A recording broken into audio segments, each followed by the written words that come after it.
ladies and gentlemen, long sleeve. Henry in pure flex mode. Oh no, there's no flexing on. Oh, let me check this one out real quick. All right, 150 for Mr. Longsleeve.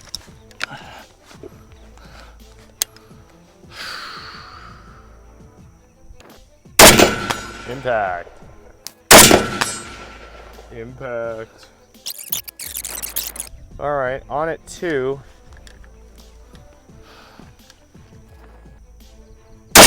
Impact, dead center. Stacked it, literally stacked rounds. Very sick. Nice. All right, your semi-occluded target here at 250. Yep, this guy's behind cover. Impact. Yep. So far, so good. Let's do 3. Impact, lower third of the plate, left half. Yep. Okay, that was aiming towards the top of the sort of like right underneath the shoulder line. So I'm gonna bump it up to 300 meters for this next one. Yep, sounds about time to do so then. You ready? Yes, sir. We're on at 350. Impact. Yep.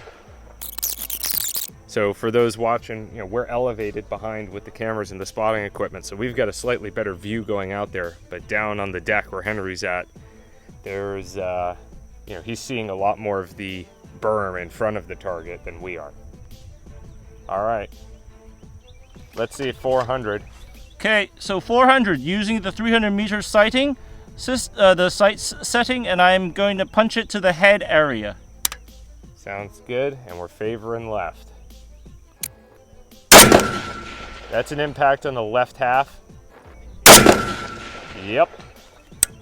Same spot on both of those shots, dude. This thing is accurate as all get out. Nice. Okay, so since that was a head area point of aim, I'm going to switch this next one to the 400 meter setting, and I'm going to do a base hold at the 450 yard target. Sounds good. Impact, great elevation. That was right half. Impact, same spot. Nice. Stacked them up. Okay, so that was a base hold. Okay. Next one, 500. I think it's the one to the left of it. Yep. We're on and we're ready. Okay. Impact, right half.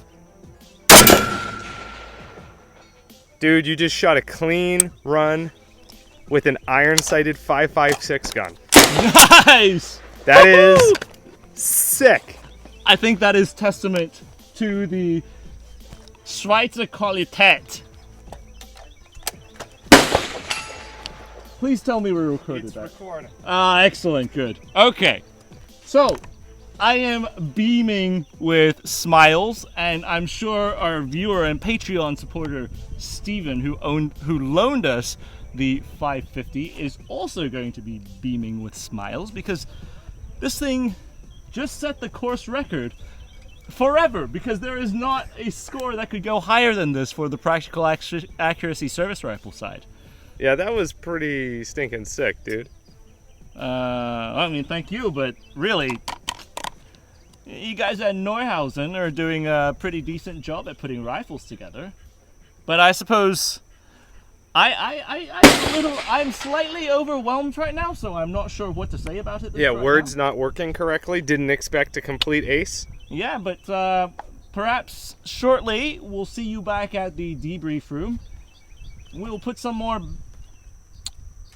some more quality analyses together on this run. But we'll see you guys then.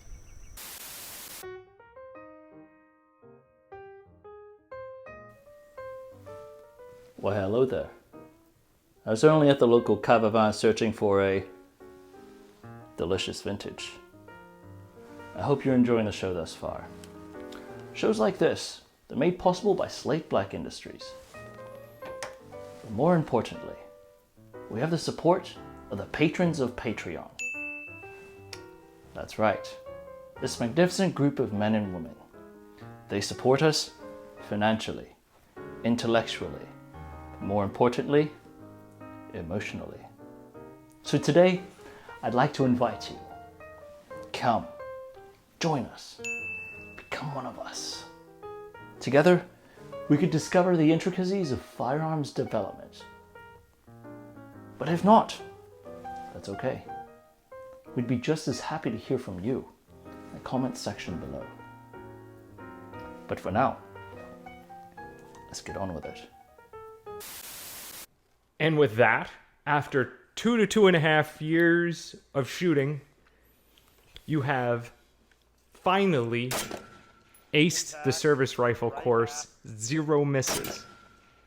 How are you feeling? Dude, you just shot a clean It certainly wasn't expected in a sense that the only rifle up until this point, as this video was published, the only one ace on the entire course that's precision rifle, DMR, and service rifle is an iron-sighted 90s wonder shooting 55 grain projectile 223 loading ammunition, might I add, on the course on a not windless day. So it was unexpected, of course. But sort of, is it unexpected? I don't know. I think that's where we're going with this entire conversation today. I mean, was this expected or unexpected? Because the myths, the legends behind this rifle have just reached such proportions in the US and European competition and military circles. I think this is a good time to really talk about some of those things. Is it a 2.5 MOA rifle, or is it the most accurate rifle in the world? Is it the most reliable rifle in the world? Is it the best? I hate when they say this, but I understand where it comes from. Is it the best AK derivative system out there? There's a lot to talk about for today's episode, I think. Absolutely. I mean, I think you've hit the nail on the head with respect to the concept that this is a iron-sighted rifle shooting 55 grain ball ammo that just put up the best run, beating out modern rifles with optics, with 77 grain ammo, and so on. So there's definitely a lot to unpack from a technical perspective, from the shooting perspective of this, and a discussion on whether or not it would be repeatable in this exact circumstance, or if maybe there was a little bit of luck involved in this thing. But before we get too far into that, I know you wanted to walk us through a little bit of the history of this rifle and some of the nuances that you've discovered during your interview process. Yeah, so for all the guys out there, it's not just us talking for this session. We're actually bringing in Mike from Bloke on the Range to talk about the civil side of how this rifle is used on the competition side. And we're also talking about Brodie, a Swiss infantry officer, on the military applications of the Stgw 90. Now, the rifle itself actually draws a lineage back to a joint project between SIG, that's SIG, not Sig Sauer, and a Beretta. And they were trying to develop a new develop a new generation of 5.56 assault rifles that would rival the M16 in its own market. And so they set out on this joint venture, and let's just say Daddy and Mommy did not get along, and there was a slight disillusion of things. And from that divorce, we ended up with the Beretta AR-70, which we've shot the AR-70-90 on the show. A staggering contrast to what we see here. Not exactly the same thing, right? Not exactly the same level of performance. Right, which we ended up with on the Swiss side, we ended up with the SG 540s. Not the 550s here, but the 540s, which is if you look at it, very similar, but it's same, but different in a sense. So from the SG-540, the Swiss military started looking at it and doing trials, and they ended up with the SG-550 and the SG-551, designating them as the Stgw-90 and the Stgw-90 Kurz. Now, Kurz for short, which would be the shorty over there. Now, that would have been the SB or the LB, so this particular one has a 16 overall barrel, which is unique to the US platform. That's neither here nor there. We'll talk about it in the SG-551 video. That was never actually put into full-scale production. The Swiss ended up only producing the SG-550s for widespread use in their military, and they designated that the Stgw-90. Now, here's something that I found interesting. Now, Josh, you and I, we learned what we call Hochdeutsch, the standard German that you use in Germany. And so Stgw, what do you think that stands for? That's pretty easy for gun people to understand. Well, the STG for Sturmgewehr. And Correct. 90 would be 90. incorrect. What? I learned, yes, yeah, let's dial back. So they actually call it the Sturmgewehr Nunz, which I did not understand initially, but Nunz is actually the Swiss word for 90. And I did not know that until Brodie kept on saying the Nunz, the Sturmgewehr Nunz, and I was like, what is Nunz?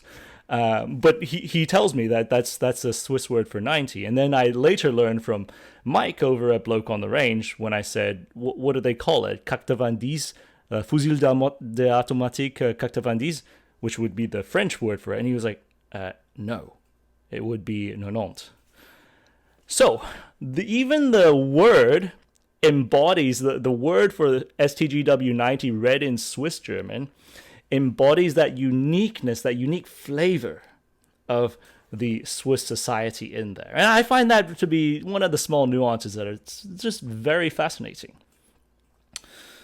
But the rifle itself, as the Stg-90, and from the civilian semi-automatic perspective, which they would call the PE-90,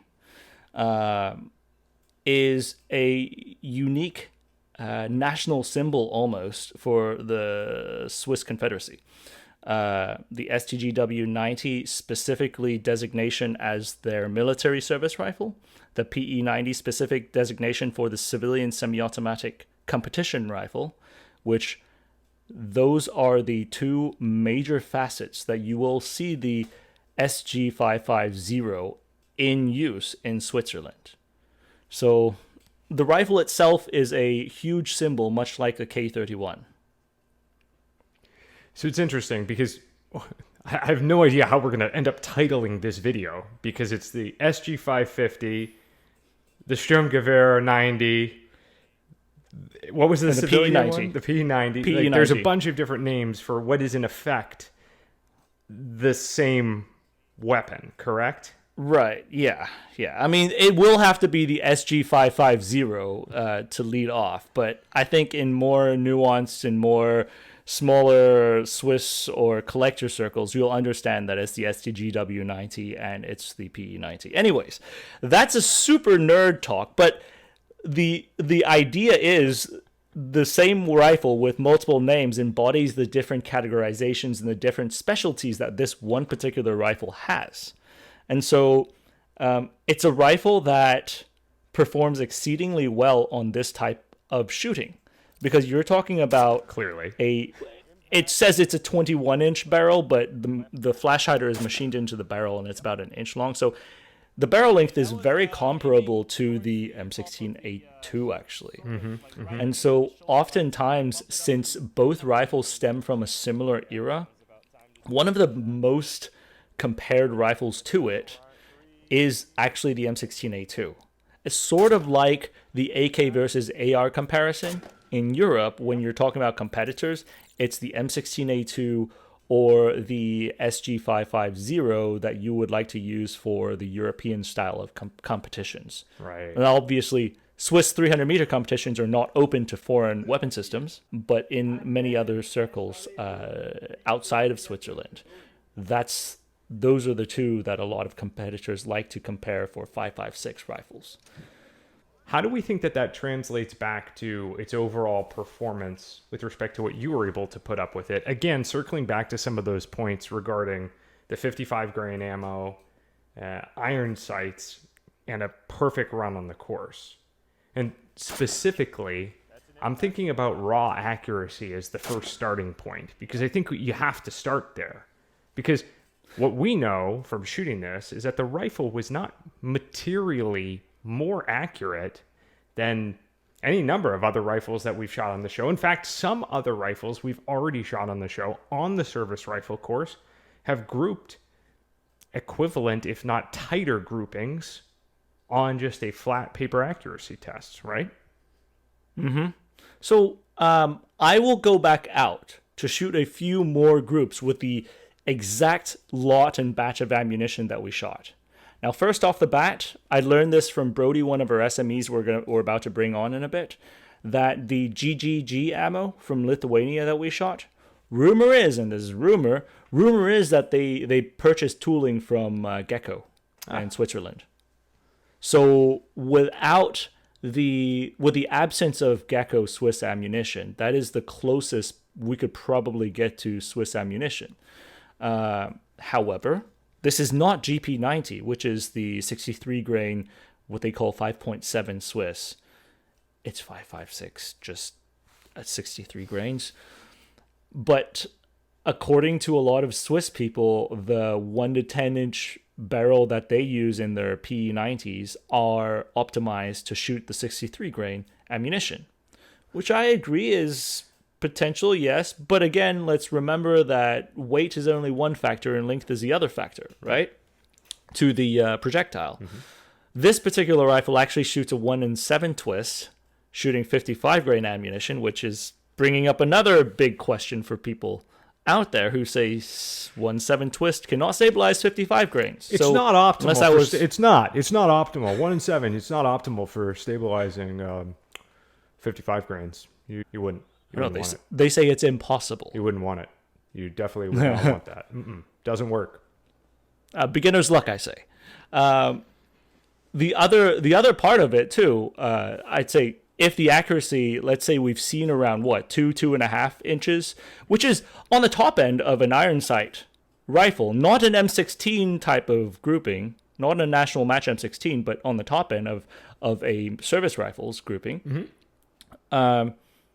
It's not bad, but if you translate, let's say 2.5 inches, 100 yards, push that out to 500 yards, you're looking at roughly 12.5. Okay, so that was a base. Yeah, 12.5 inches. Yeah. So that's roughly the entire width of the target.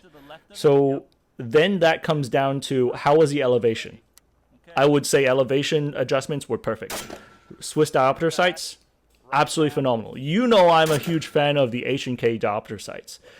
The Swiss diopter sights are essentially the H&K diopter sights, but Rolex. Absolutely overbuilt H&K diopter sights, in my opinion. And the 100V setting is exceedingly intuitive, even though I didn't use it because I was shooting at point targets. The 100V setting with a small notch on the bottom, very intuitive for shooting short ranges, and then you push out, it goes just extremely well. And a small caveat to that, if you look at the 400 meter setting on the diopters, you'll see a red number 3 on it as well. That is specifically there for Swiss 300 meter competitions, because the Swiss like to shoot their 300 meter competitions with the iron sights at a 6 o'clock hold, which would correspond to your 400 meter sight holding at 6 o'clock at 300 meters. Right. Got it. Yep. So another thing that was excellent on the sights, and I used to great degree because there was a slight breeze this day, was the front sight post. It was not too thick. It was not too thin. It's hard to describe, but it was absolutely perfect for me to judge with. Right. Not just too thick, not too thin. Yeah, because if you're talking about the front sight being too thick, then you sacrifice on the core accuracy. But if you're looking at something that's way too thin, like the 03A3 that we've shot, then we're talking about very difficult to adjust for windage when you have your elevation set. So the Swiss front sights were very useful when it comes to shooting for that type of wind condition. For me anyways, it worked out for me. Right. Okay. Everything else, they described the trigger as a military trigger. I think that's kind of doing it disservice. I think it's better than what you would expect on the U.S. triggers. Yeah, I would think say also, it's a very refined military trigger is probably a fair assessment. Yeah, so it's a 2-stage trigger, which is very useful for point shooting at distance, because then you could really stage yourself, hit the wall, and then just break it. Another thing, you may hear people out there say that the trigger is absolute horrid. It's an adjustable trigger. Basically, you have a nut in the front that holds the plunger to the back that provides back pressure. So you could increase the wall's tension as you pull back to hit the wall. Some people don't realize that you take the grip off and you can adjust that. And so their automatic sentiment is, wow, this is a horrible trigger. Well, maybe the trigger wasn't adjusted to your taste. I adjusted the trigger. I found it to be chef's kiss. All of those things really contribute to an extremely accurate rifle that's able to shoot underpowered ammunition at higher velocities with the barrel, with a better sight. Really easy to judge. I mean, how was it from your side when you were watching? You could see it. The trajectory on these rounds flying in was exceptionally flat. All of the audience will have already had an opportunity to watch the run here. If you go and compare it against any of the other runs of shorter guns, this thing was just zipping these rounds out there. Exceptionally flat, even all the way out to 500 yards. Mm-hmm.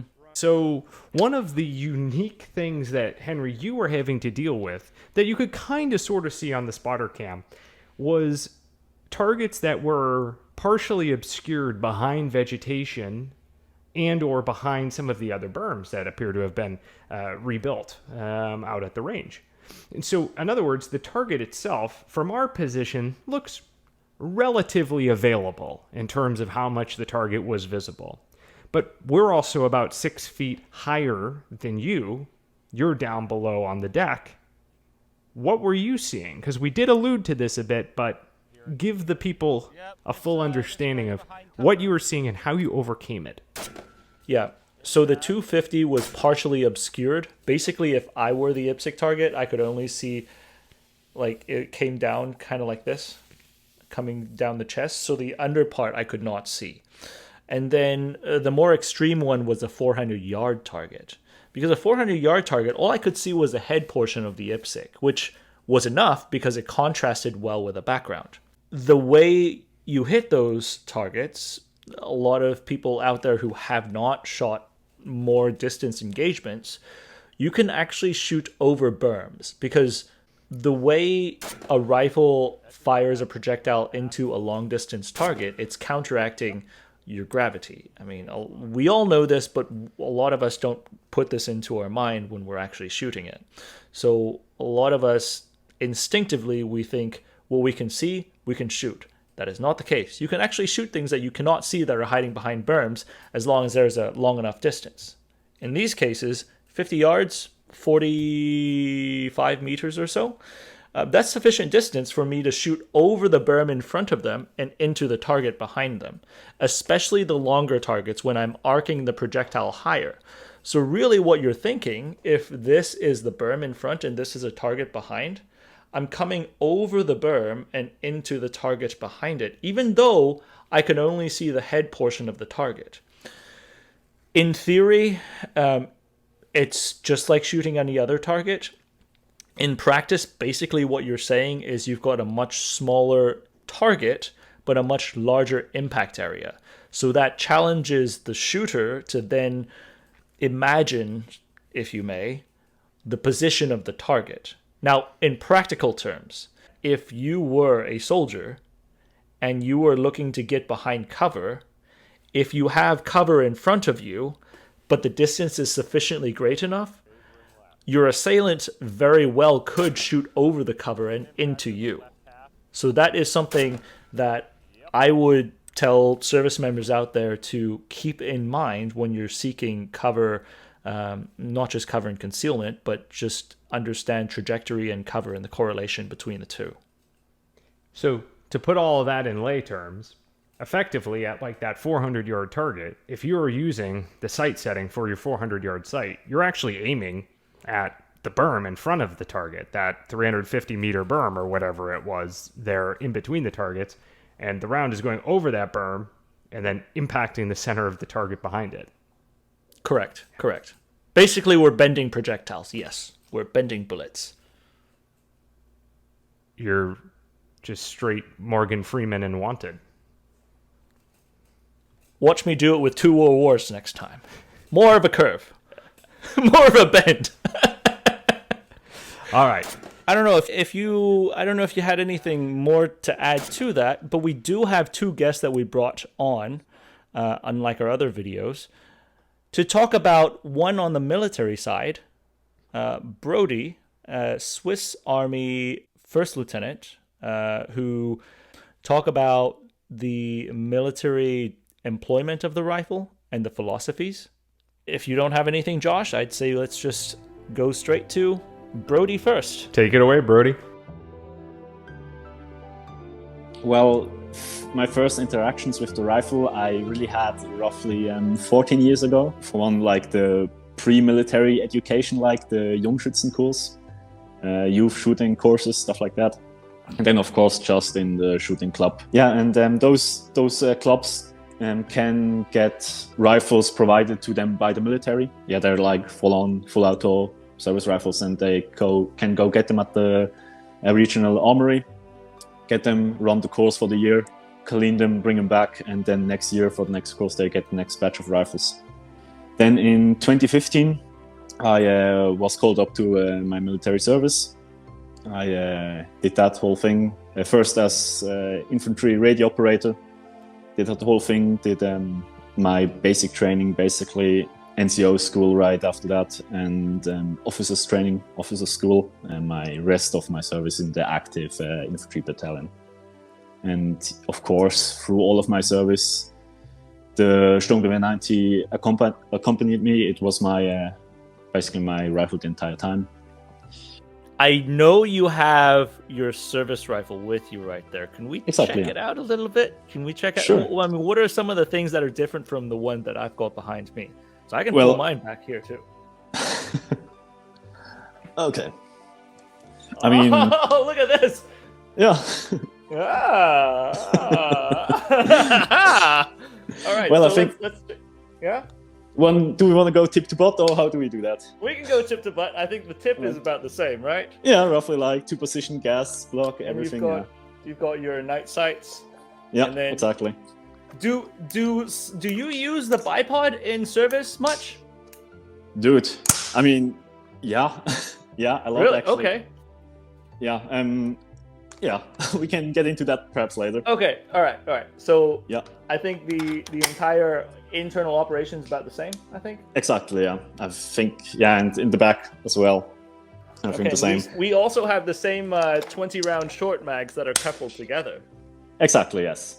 And this was not on cue. This was by chance. Yeah, because coupled together mags is clone correct. Aha. Okay, so let's look at the selector. This is where we first see the difference right here, right? Exactly. Yeah. Sorry. And here we go. I have everything as it is supposed to be. Aha. Since it's not my personal rifle anymore, it is borrowed. It is not cut back to semi-auto only. Okay, so let's look farther back. I think the stock is exactly the same. Exactly, yeah. Okay. I think the same. And on the other side?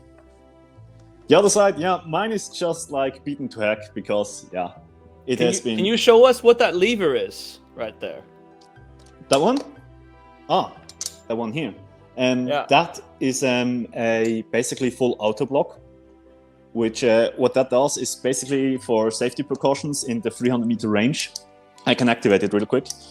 It's just a simple internal lever that basically blocks the selector at semi-auto, kind of to prevent just people who like shoot once a year for going full auto in the 300-meter range, because electronic targets and all that stuff's expensive and don't want to break them with full auto bursts. So if I activate that, let's go here. Now the white, basically, if you can see the white dot, you can only flip it to semi-auto and not further. Look at this. This still has a white dot right here. Yeah, yeah. So it must be the same lower blanks that they use for all of them. It's just drilled for this one. Definitely. Yeah, they just didn't drill the hole to put the pin in there. I still have my service rifle as now not my personal weapon, but as a loaner weapon from the government. If at the end of your service you can technically buy your service rifle, they take in the lower, modify the lower, and send it back to you. And all said and done with all the paperwork, $170. When the program for the Stgw 90 was started, the Swiss infantry was very, very focused on light infantry. Nowadays, of course, it's basically the entire other way around. The entire infantry is more or less motorized now, or mechanized, depending on how you define those words. I would hope that perhaps in the future we will transform back to a little bit more light infantry. But at the moment, just so it's set out there, we are currently very, very motorized in the infantry. What do your soldiers think of the weapon system itself? They say it's, well, of course, I mean, reliability, but that for me is kind of a given in a service rifle. If it wouldn't be reliable, it wouldn't be a service rifle at all. Then there's like kind of this thing of accuracy, kind of just repeated and repeated and repeated. Most of them just believe it because most people are not really gun guys anyway. And the gun guys, they know, yeah, it's accurate enough. It's a good accurate rifle. It's not an AK. It's also not a free-floated match AR-15. Just like kind of a mini IPSC size target at 300 meter. If you can hit that with most of your shots in the mag, you're good in my book. If you're a squad commander or squad segment command, then you are one of the lucky guys who actually gets an optic. Only 8 optics per platoon. Out to 500 meters, you should hit the same target. You can push it to 600 if you're a good shot, but 500 should be doable. It's generally well liked among the shooters. I mean, it has nice sights. It's just for actually carrying it is long for guys who do CQB stuff, and it's front heavy. Platform, it's probably more resilient to just neglect and lack of maintenance. I mean, if you don't clean that for several years, it will still work. You probably can't take it apart as easily, especially the gas system, but it will still run. If they are, probably want to clean it now and then again. So do you think during the design process, the militia use was a serious consideration for the Stgw 90? Yes, definitely. I think the other, like the SIG prototype from begin, I mean, a lot of people who know the 540 series of rifles will tell you they prefer it because it's less front heavy, it's a little bit more limber, but I can tell you it's also a lot flimsier. Especially the handguards, they feel like you can basically break them apart in your hands. Wow. Seeing how they went from the 540 to the 550, it's definitely just roughing it up, beefing it up, making it recruit-proof, basically. I mean, there's a lot of like stories that, of course, bored soldiers just do, right? Like loading a mini Snickers bar into it if somebody doesn't watch out for his rifle or stuff like that. That's a classic. Wait, yeah. What do they do? They load a mini Snickers bar, like a chocolate bar, Snickers, just a small one. If somebody doesn't watch out for his rifle, someone's gonna grab it and gonna put a Snickers in there and rack the bolt. Oh, yeah. So they put it into the chamber. Into the chamber, yeah. Like into the upper receiver and yeah, that's nasty. That's like a classic. Of course, like an NCO finds a rifle unattended and just takes it apart and like spreads the parts like on the entire barracks ground, and the guy has to go get it. That's nothing special for the 90. I think one thing that actually the only thing I ever saw breaking just from usage of the rifle and not like neglect or like how did that happen is the charging handle. like the rubber charging handle. The charging handle itself is made of metal. That's not the problem. That rubber piece on here is kind of like kind of glued on there onto the metal charging handle, and they tend to fall off after just like however many thousand rounds some previous guy put through them. And that's like a classic, that you just lose those damn rubber caps, and then your charging handle looks like this. And usually you can see those people from like a mile away because they just wrap miles of tape around their charging handle. I think that and the little rubber wipes. Have you seen many of those dust covers worn? Worn, yes, but never seen them, like never heard of them being replaced actively. Like really? we have every repetition course, so every year when the active unit meets, they have one weapon inspection, and army armorers come up, look at the rifles after they're cleaned, and if something needs to be changed, they get taken in for like 2 days, and then they come back. And I've never seen them being taken in because of the dust cover. I mean, I've seen someone bend a barrel of a Stgw 90 with the rear ramp of an armored vehicle.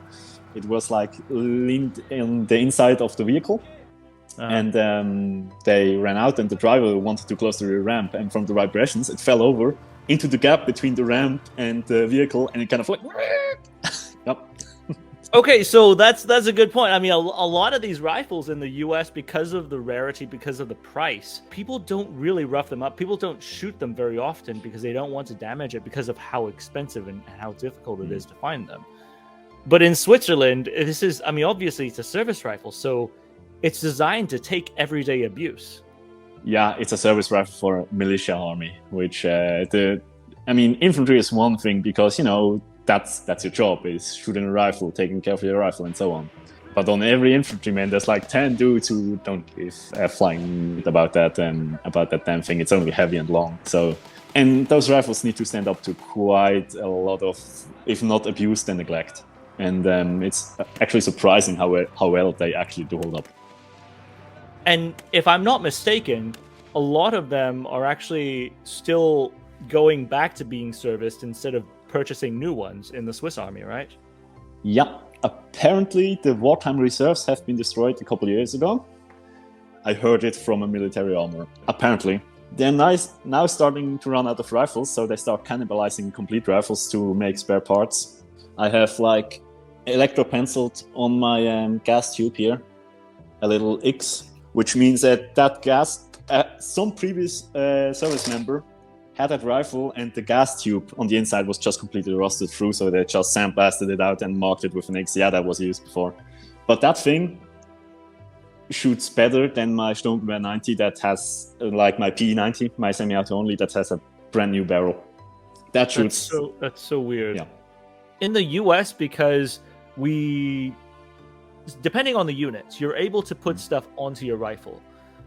Do Swiss soldiers, are they allowed to do that? General big army policy is no, how dare you? But it really depends on your company commander, on your battalion commander. 30 round magazine? Ha, yeah, no, you don't get that. So even if you had your own 30 round magazines, you could not insert it into your rifle? Depending on how lenient the commander is. Some say, yeah, simunition, who cares?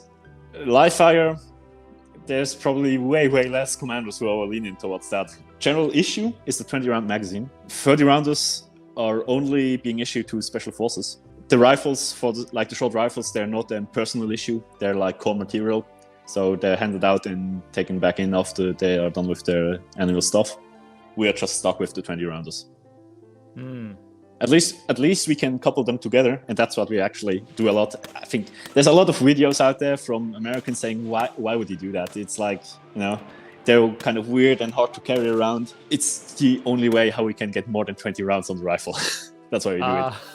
And if you look at infantry, at least 2 magazines together, sometimes 3, but never more than 3. It's not as fast as an AR-15 style magazine system, but looking at like AK style magazines, like lock-in, rock-back mags, I don't think there is a smoother kind of magazine out there that works like that. none of the AKs I tried are quite as smooth as the 90s and or the 5.56 series. But if we're talking about a rifle that's to be used in alpine environments with mittens on, with gloves on, with snow that could be jammed into the magazine, with mud that could be pushed into the magazine, this provides a lever point, a leverage point to really pull it in and jam it into battery, instead of if you were to just push it upwards. We all know how the MP5 is when you load it with a charging handle up. Yeah. You cannot push it forward. I mean, the M16 to a lesser extent if it's under a dirty environment, whereas Stgw 90, hook it into the front, just jam it in, and it will go into battery. If we are up in the mountains, honestly, or just in general, like your standard light infantry stuff, there's something to be said about a 5.56 projectile out of a 20-inch barrel. So if you only ever are inside of vehicles and inside of buildings, yes, the 5.51 style of rifle would make more sense, probably. But I also have to say, we have like a lot of mixed terrain, you know, like valleys, hills, woods, village. So, and I mean, we have seen it. There's probably a bunch of people in your audience who have been to places like Fallujah and so on, and have been on deployment doing like real life stuff with 20-inch M16A2s and so on. And it works. It's not as nice, not as handy, it still works. And yeah, again, the projectile out of a 20-inch barrel, that's just on your way to ruin your day. So yeah, that's to my statement that for light infantry stuff, the 550 would probably be a bit better. You know. And then we also have Mike from Bloke on the Range, who has dabbled in many different competition disciplines. And we're talking about Bisley type service rifle competitions all the way up to brutality type matches where you're just running and gunning with full plates and everything. And he'll talk about his take from a longtime competitor, what he thinks about the SG550/PE90. How do you think this rifle is suited for the Swiss sports shooting competition shooting scene? Well, a large reason why it's suited for it is it's one of the few rifles you're allowed to use in the military category. It's a heavy barrel, it's light recoiling, the sights are good, it's got a nice rigid sighting system. In prone position, it's ergonomically quite good. They're very, very, very well made. They're very inherently accurate. I mean, what they'll do out of a machine rest with the test ammunition is quite astonishing. But they're unforgiving because they're not a free float. And if you haven't grown up shooting with it, I mean, I had a competition. I ended up getting back cramp because I was having to arch my back to get behind it because of the long floppy bipod. Because your choices are bipod, freehand, or sling supported, and nobody shoots freehand or sling supported. So everybody shoots them off the bipod. And most people will buy an adjustable bipod so they can set the height to their liking. Under the competition rules, you are allowed to put an adjustable diopter in, so you can dial up or down the diameter of the rear sight hole you're looking through. I mean, fundamentally, the rear sight is an HK type drum, and it's better protected than in the predecessor SIG 540 rifle. So it's not likely to get rotated by rubbing on your kit, unlike what happened to poor Chappie at Finnish Brutality last year with his 540. We will talk about that in our 551 episode, because the 551, in my opinion, is a lot more related to the 540. But anyways, is it something that you would be comfortable in taking into competition or combat? If I could shoot in the Swiss competition something that wasn't on the menu, I'd have a national match AR in a heartbeat over one of them, even if I had to shoot it with a sling. Why so? Bipod. I find they're so unforgiving if you put any untoward force into the bipod.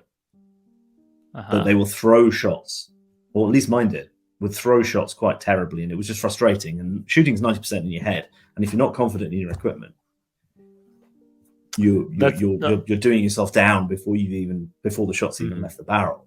On a static 300 meter range, if you could do the same mods to both, there's not going to be a lot in it, if anything. They're both going to be free floats. I mean, if you could modify, there wouldn't be a lot in it. It would just, at that point, it would be about the same. It'd be personal preference. I mean, in any case, you'd be shooting it on a static range off a bipod. So ergonomic considerations, neither of them are unergonomic rifles. Now let's take it out of the context of the Swiss 300 meter competition then. And let's put this into an M16A2 versus a PE90 in a finished brutality, desert brutality type of context. And you give both of them the 30 round magazine. So we try to turn the equivalents together as much as possible. What is your thought? M16A2 in a heartbeat. In a heartbeat. In a heartbeat. Okay, Why? little anecdote. Okay, so back when I lived in Holland and I was shooting on the IPSC circuit, there was a guy, let's call him Jean, because Jean is his name. Very sweet guy. He was an AR-15 hater because of the FUD law of they poop where they eat and usual stuff. So he buys a PE90 to shoot IPSC Irons Division, and he's a very, very good shot, but the rifle was limiting to him. So he spends a lot of money getting a brake put on the rifle, and because the flash suppressor is integrally machined with the barrel, it isn't a separate part, he had to have the barrel taken off and machined back and threaded and put a brake on it. And he still can't keep up. And the rifle's still limiting him. And then ultimately, a couple of years later, having invested God knows how much in this thing, he breaks down and buys an AR-15. So basically, I mean, it's not a bad rifle, but it's behind the curve. And we tend to take the various AR-15 embodiments as the baseline these days. And to be honest, the 90 is just behind the curve on handling, recoil impulse, and so on. As a target rifle, or a competition rifle, if it's only competing against other Stgw 90s or other Swiss military arms, yeah. Once you open it up to like all kinds of semi-automatic target rifles, it just falls behind the curve. It's just the way it is. Like a free-floated, heavy-barreled AR-15 shooting 77 grains will outshoot that day and night. Or like if you go like high-end with some 6mm competition round out of a free-floated, heavy-barreled AR, the Stgw 90 can't keep up with it. That's just the way it is. If you were to say a perfect rifle for you to shoot both in military service and also use in the brutality matches specifically, because that's not just the 300 meter matches. Yeah. What would you choose?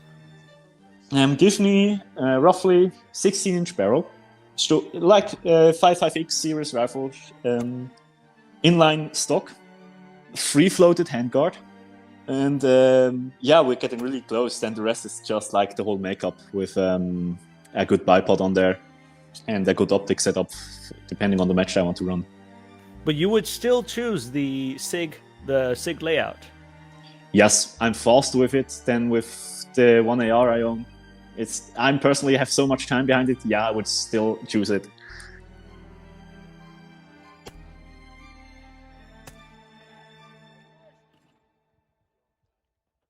So excellent detail then from both Brodie and Mike. Sincerely appreciate you guys participating. But remember, guys, at the end of the day, these are individual runs. So the repeatability and whether or not a single run having absolutely everything perfect versus one run having a single miss or another run having a couple misses, a lot of this is small fractional differences in the overall scope of a given run. So just keep that in mind as you take some of this data and information in terms of how you might apply it in your own shooting and collecting, purchasing, and so on. Anything to add there, Henry? Don't listen to Josh. Stgw 90 guys, just use it out there and dog the M16 enjoyers, all right? That's what you're supposed to use this information for.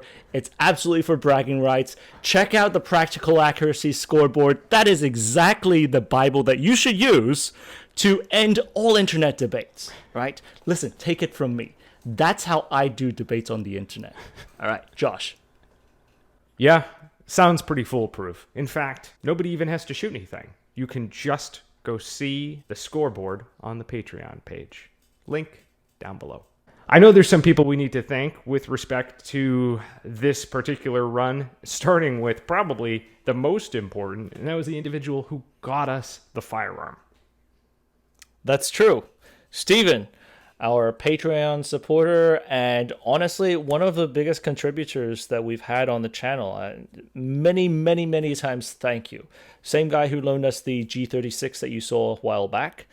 Understand, these things don't fall off of trees. These things don't get cranked out of U.S. companies here. It took him time to get this one particular item ordered, and then it produced in Switzerland and in small batches, very expensive small batches, and pushed into the country.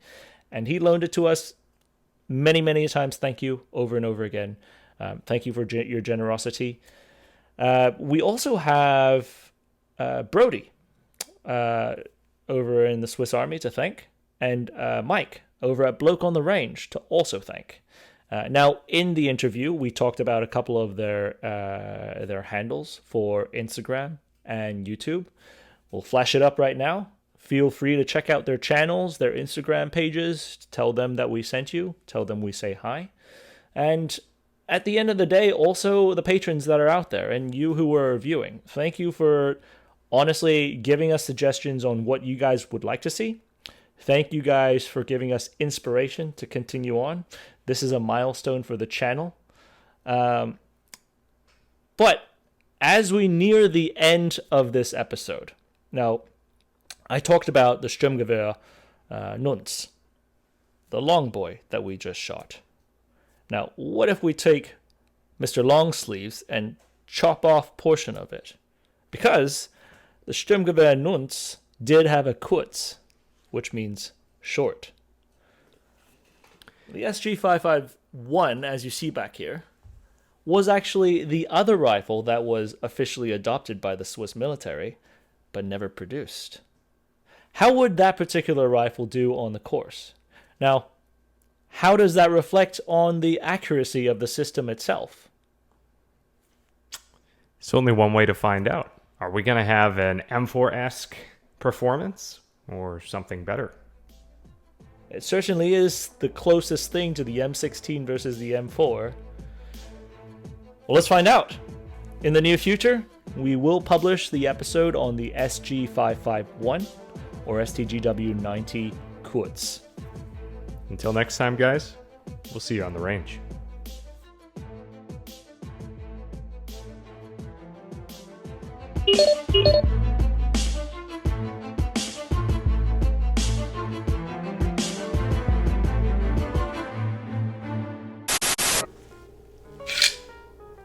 I see you're still here. And I bet you're wondering who my tailor is. That would be Mike from Mike's Militaria, who brought these lovely TAS 90 Swiss uniforms into the country. Very difficult to find. So from the community, thank you, Mike, for bringing these in.